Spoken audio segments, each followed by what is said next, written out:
I am Laura Dixon, and you are listening to the Naturally Thin for Life podcast, episode number 189, Food Fantasy or Reality. Welcome to the Naturally Thin for Life podcast. I'm going to teach you how to get out of your diet brain so that you too can be naturally thin for life. No counting, restricting, or obsessing. I am going to take the mystery out of it for you so that you can become naturally thin starting today. Are you ready? Let's do this. Hello, friends. Welcome to this week's podcast episode where we are going to talk about whether or not you are in a food fantasy or reality and how recognizing this difference can sometimes be seemingly subtle but completely change your relationship with food and your weight and your body. And I think so often when we've struggled with our weight and dieting and we're used to all the rules and the restriction and we're just like so fed up with it all, we tell ourselves like, I just want to never, ever think about it again. Meaning like you never want to think about food again. You never want to think about your weight again. And I don't think this is actually true. I think it's just a reaction to being so fed up with so many strict rules because you need to eat to live. And instead of thinking that you never want to think about it again, meaning food or your weight, I think what we really mean when we say that is we just don't want it to be so hard. Like we just want the relationship with food and our body to just be easy.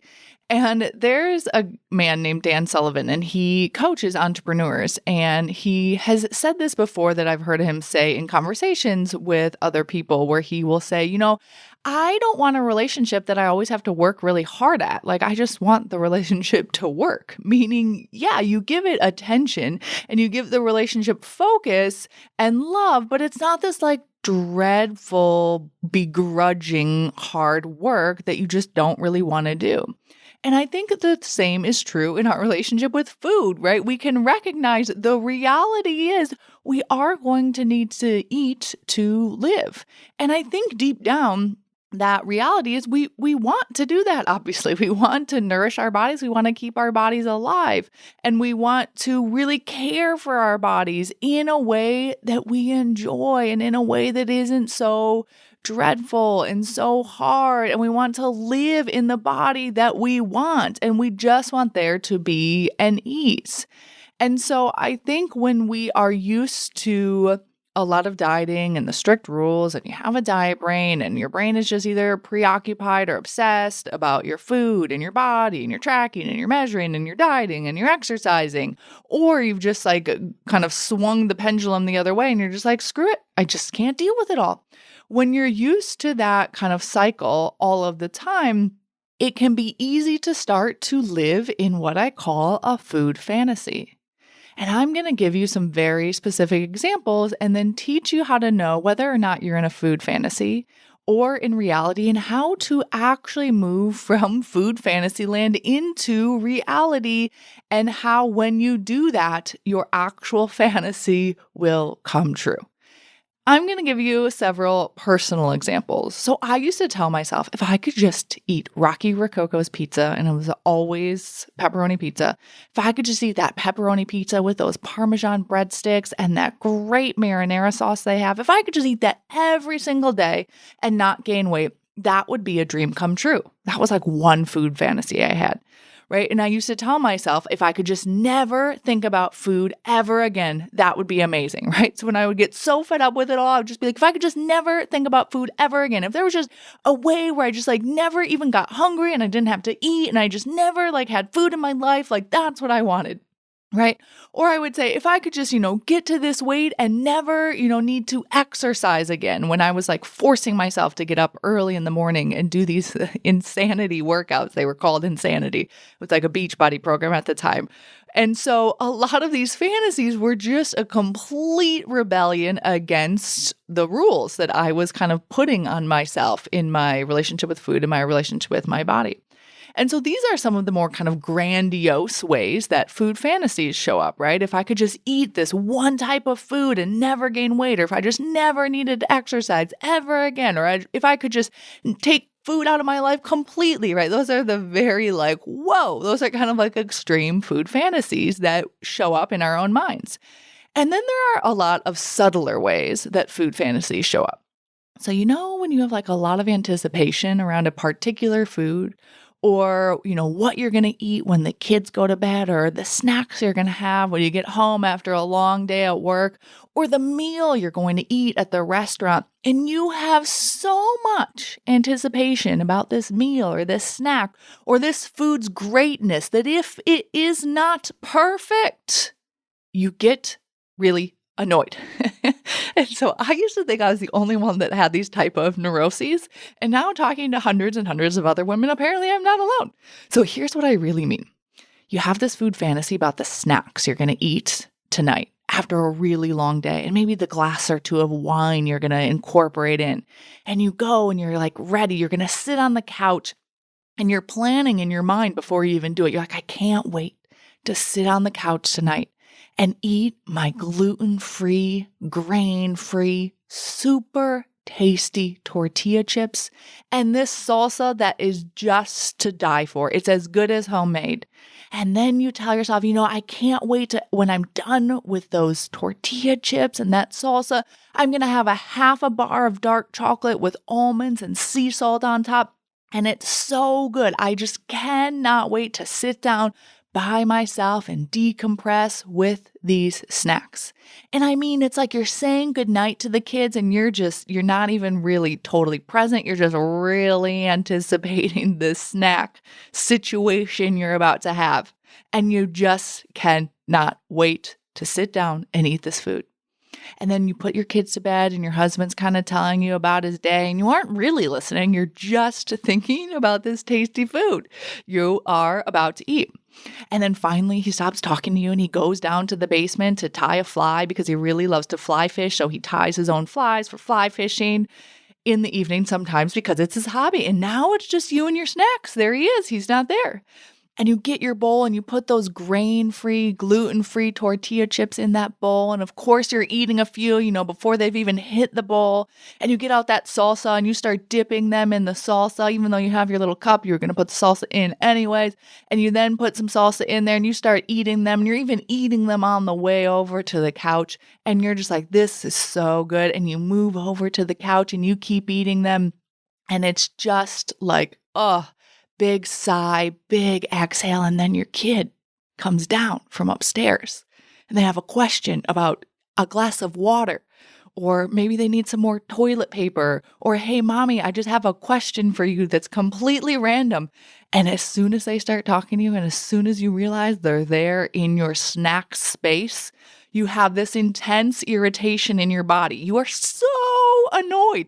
And inside, you're saying to yourself, about your kid being present, you're like, they're ruining this for me. What are they doing? They're ruining my experience, right? And you maybe don't say it out loud. You just kind of exhale, take a deep breath, and you get that kid back to bed. And you come back downstairs and you start enjoying your snacks again. And that salsa, it's just so good. And you're like, well, now I need some more because, my kid just ruined the experience. And so you go back, you get some more tortilla chips, you get some more salsa. And maybe you're really enjoying it sitting there on the couch, and maybe you're really present, or maybe you're even mentally somewhere else at the same time as you're eating that food. Maybe you even start ruminating about that team member at work, or maybe you're just in bliss land. And then you finish those chips and salsa and you go to get that dark chocolate with sea salt and almonds that you've just been thinking about. And it's going to be the perfect end to that snack situation. You have the first bite and that chocolate starts to melt in your mouth, and there pops your husband up asking you, hey, so what are the plans for this weekend? And you're like, what? Don't talk to me. Inside your head, you're kind of like, you start to notice yourself become slightly or maybe a lot enraged, and you're like really irritated again in your body. And inside, you're thinking, oh my gosh, leave me alone. Just leave me alone. Can I just get a minute to enjoy my food? Go away. And he starts asking more questions about the weekend, and you're just so annoyed that you finish that bar of dark chocolate. You eat more than you even intended, and you've just been simply looking for that perfect moment. Now, it might sound slightly extreme.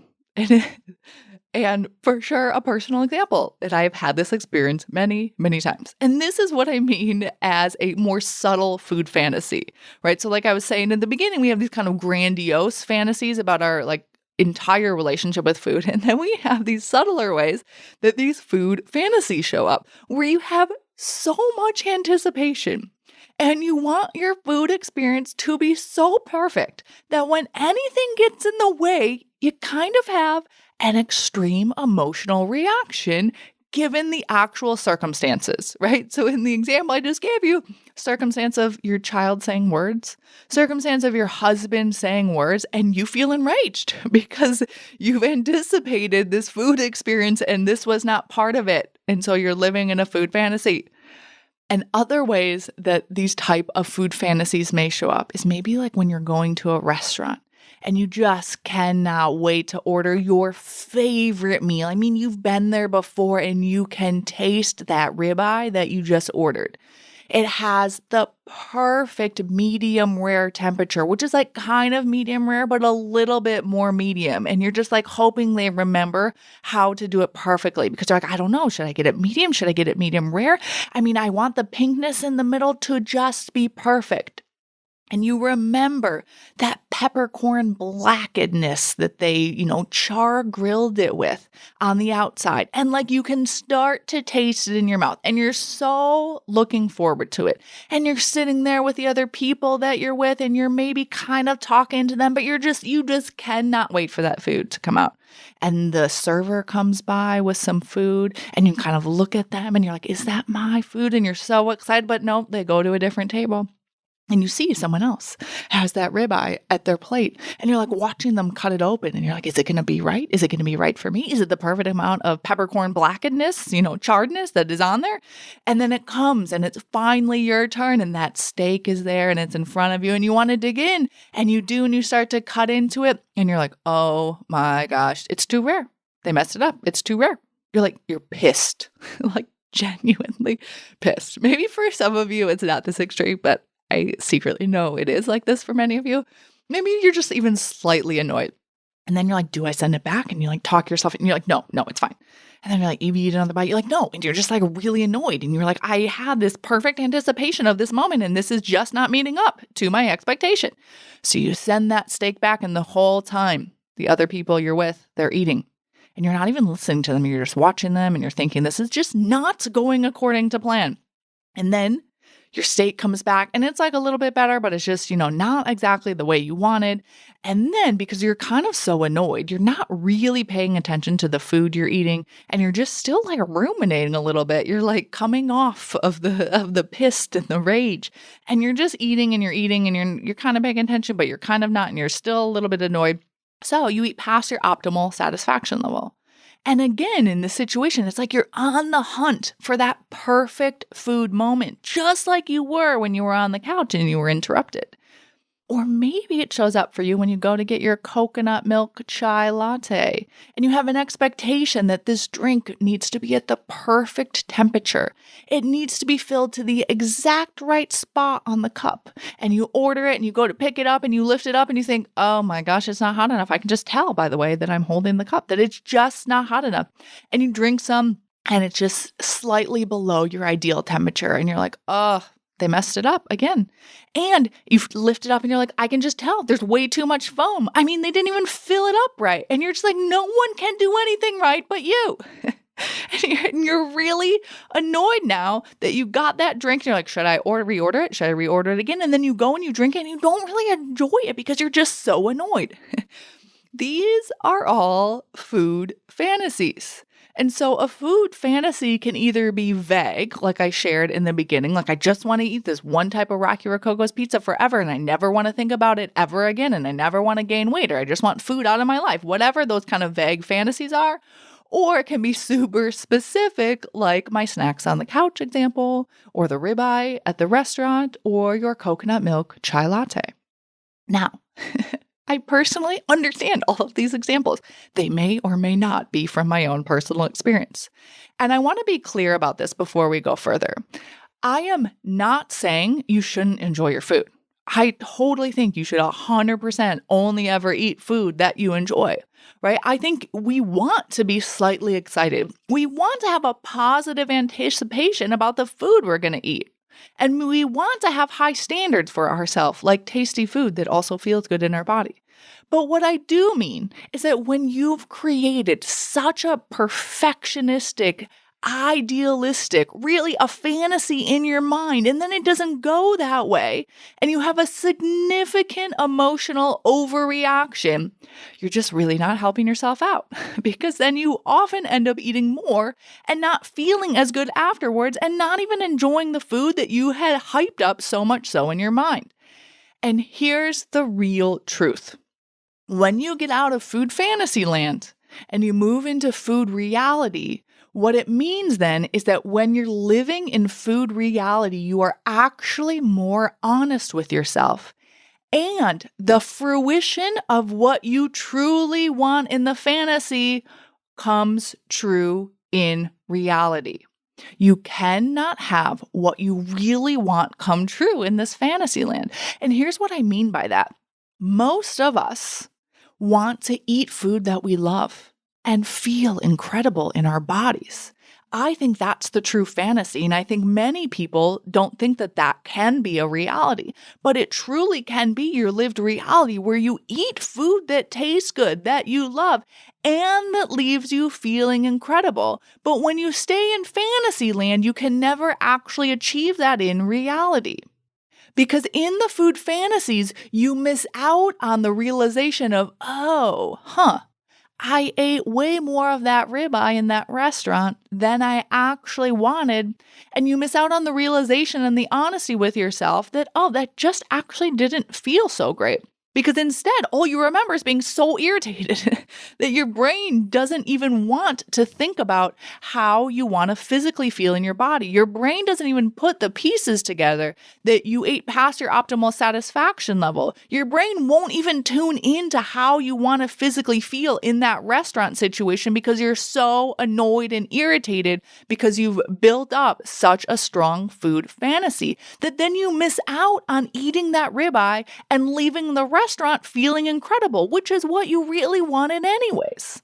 So Fantasyland leads to a complete disconnect from your body. Fantasyland is all in your brain. You are not connecting to your body. And so if you want to live in a food reality where you eat food you love that tastes good and leaves you feeling the way you want to feel in your body, you got to come back to some food reality. And I think that many people believe it is fantasy, that you can eat food that tastes incredible and feel incredible. And so therefore, for that reason, because people don't think that it is a reality that you can have both, eat food that tastes good and feel good in your body, that sometimes people will stay in food fantasy. But when you stay in a food fantasy, you will never be able to have the lived reality of what you really want. Because the reality is the more you truly listen to your body and you understand when, what, and how much to eat affects how you feel physically. And when you're striving to feel incredible and you start to build that momentum and you see how truly incredible you can feel, and you notice your taste buds actually start to change. Like all of a sudden, what used to be potentially your former favorite food. So for me, that Rocky Rococo's pizza, I almost have like an aversion to it now. Like the thought of it is like a visceral no, because it's no longer worth eating food that doesn't feel good in my body. I don't even think if I ate that food, I would enjoy the taste of it.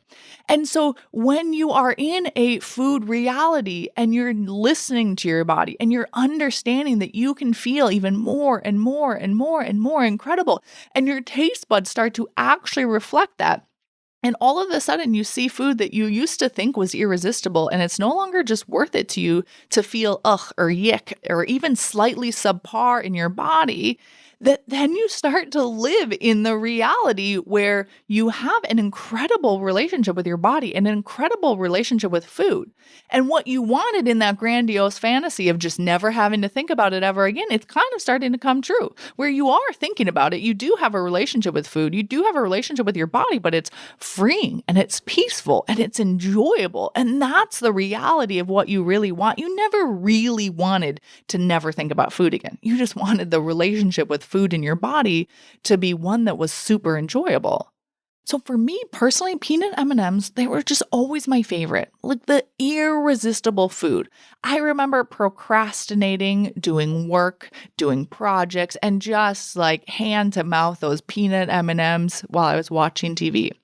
And I just would see them, on someone's table or in someone's office, or, they'd have them, somewhere after Halloween, and I would always grab them. They were just irresistible.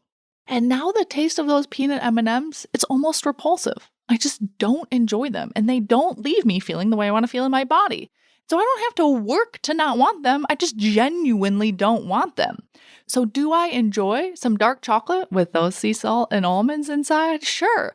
I eat that dark chocolate with almonds and sea salt and I feel incredible.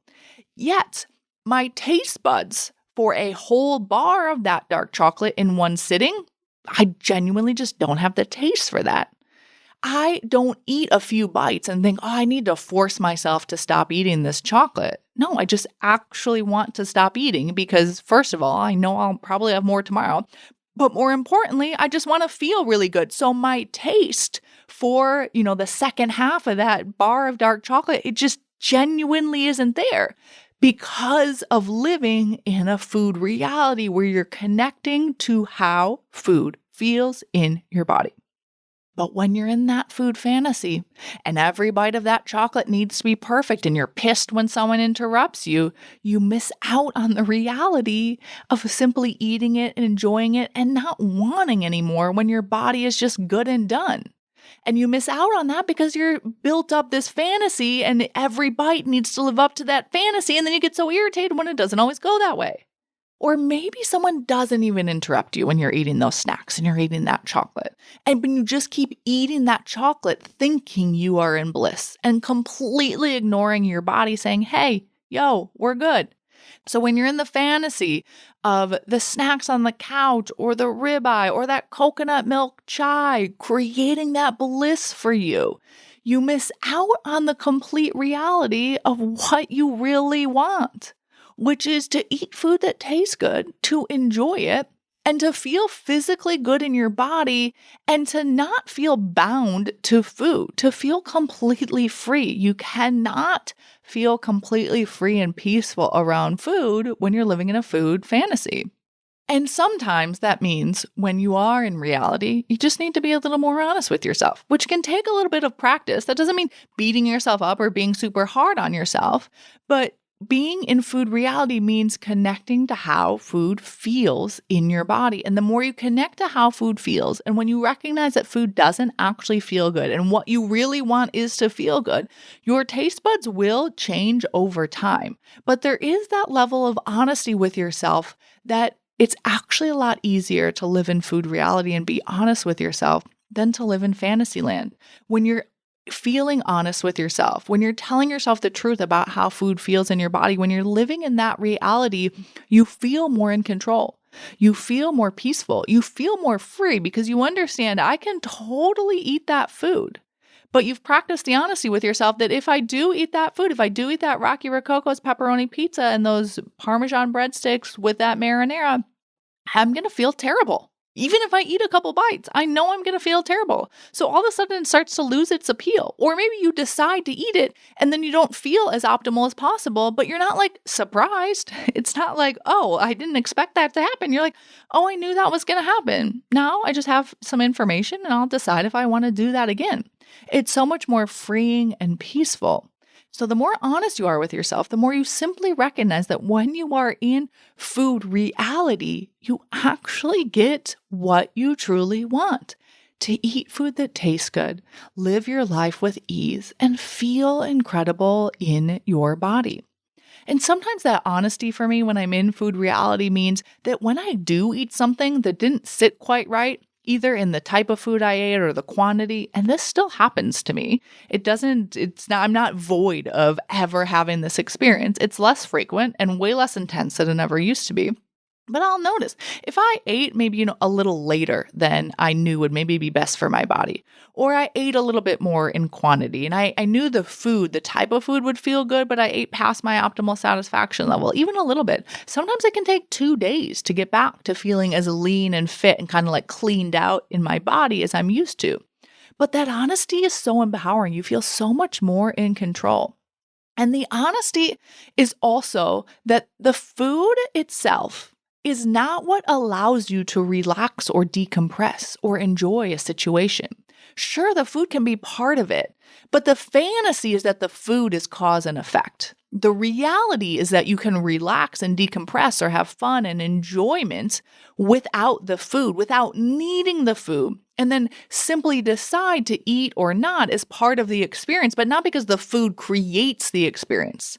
The food fantasy with fun and enjoyment and decompressing in particular is that the food creates the stress relief. And while the food may be a temporary distraction, the stress doesn't disappear.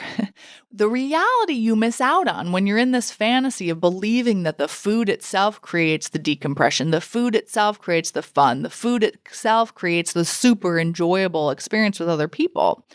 When you're living in that fantasy, you miss out on the reality that you can actually relieve that stress. You can actually create that enjoyment with the right tools without needing the food. You can decompress after a stressful, high anxiety, super pressure-filled day without needing the food. And so when you're in the fantasy, you're very attached to food creating that for you. It's why it needs to be so perfect. And it's why you're like on the hunt for the perfect food moment. But when you're in food reality, you have the tools to relieve that stress, to relieve that anxiety, to actually decompress without the food. So you can still decide to eat the food, but not because you need it to create that decompression. And when you're in that food reality, the attachment to the food goes away. And then it's more of a carefree, loving food relationship rather than a desperate, needy one. So, how do you move from living in a food fantasy to food reality? First, you got to recognize when you're in it. And if you're honest with yourself, you know, right? You know all the uptight feelings you feel. You know when you want it to be perfect and you're way more irritated than you think maybe you should be when it doesn't go perfectly according to plan. Or you'll notice when you're significantly anticipating a food experience in a way that maybe feels a little bit out of proportion. So when you want to move from food fantasy to food reality, you first recognize when you're in it, and then you ask yourself, okay, what do I really want?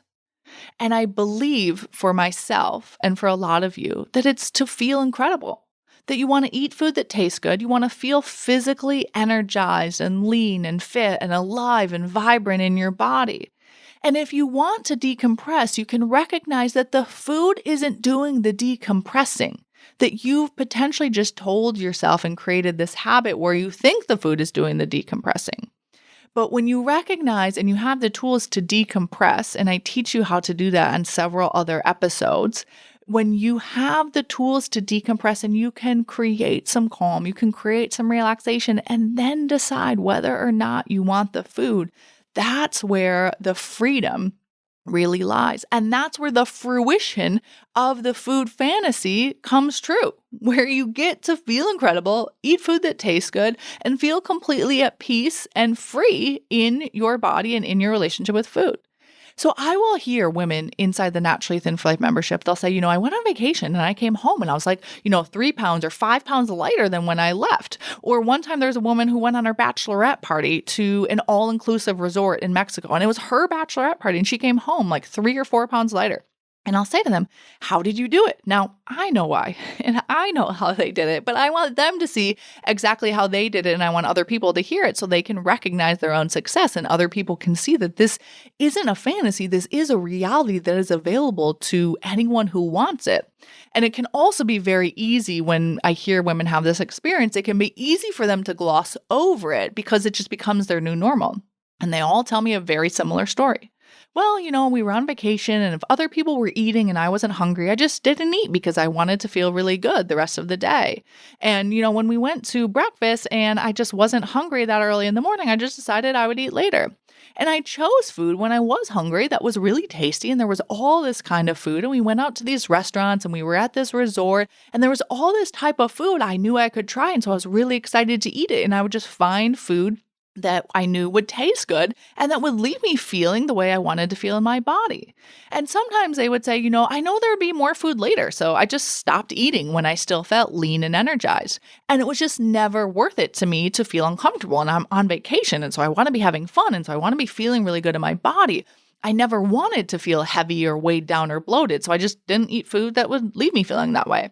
And then even if someone else wanted to do something that was centered around food, like go out for ice cream in the afternoon, I decided I just didn't want to feel sleepy when I was lounging by the pool later, so I just didn't eat the ice cream. Or maybe if I had a bite, I just didn't eat more than that because it just wasn't that big of a deal. And I wanted to lounge and relax and be in my swimsuit and feel good. I didn't want to lounge because I felt weighed down and heavy and sleepy and lethargic from food. And so they'll just kind of say this to me as if it's like, obviously, this is just how you do it. And I'm like, it is obvious to me that this is just how you do it. And I'll say to them, how is that different than what it used to be like for you? And they think back and they're like, yeah, I used to really spend way more time thinking about food as the enjoyable part of that vacation, rather than the enjoyable part of that vacation being the experiences that I have with other people, feeling really good in my body. They'll say, I really enjoyed just feeling really good and waking up in the morning and feeling good and moving my body and just having my coffee and doing what I wanted to do and not waking up regretting what I had eaten the day before. And they say it as if it's just so obvious, but it used to not be that way for them. And the only way you can get there to this type of relationship with food is by being honest with yourself and by getting out of the food fantasy. The irony is, when you live more in a food reality, your fantasy of the exact relationship you want with food in your body gets to come true. So recognize when you're in a food fantasy. Then ask yourself, what is the reality you really want? And then pick one step to make that reality true right now, today. All right, my friends, I hope you all have an amazing week. Recognizing when you're in a food fantasy, knowing you're not alone if you feel slightly neurotic about some of your food fantasies, and then come back to your food reality so that you can actually have what you truly want come true for you. All right, I will talk with you all next week. Friend, if you are loving what you are learning here on the podcast, you have to come check out my Naturally Thin for Life program. It is my on-demand lifetime access program where I teach you brand new concepts not taught here on the podcast. And I will walk you through exactly how to implement all of the tools I teach you here so that they become just a part of you. You will learn exactly how to understand your specific brain and your specific body so that you become naturally thin for the rest of your life and you no longer struggle with your weight. Inside of the Naturally Thin for Life program, you can also receive live help so that you consistently make progress and reach your goal. I will teach you how to accelerate your naturally thin journey in a sustainable way so that the change becomes permanent.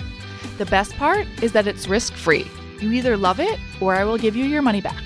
If you are ready to finally be naturally thin for life, join us at lauradixoncoaching.com/work with me.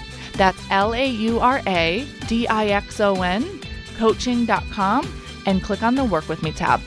I cannot wait to see you there.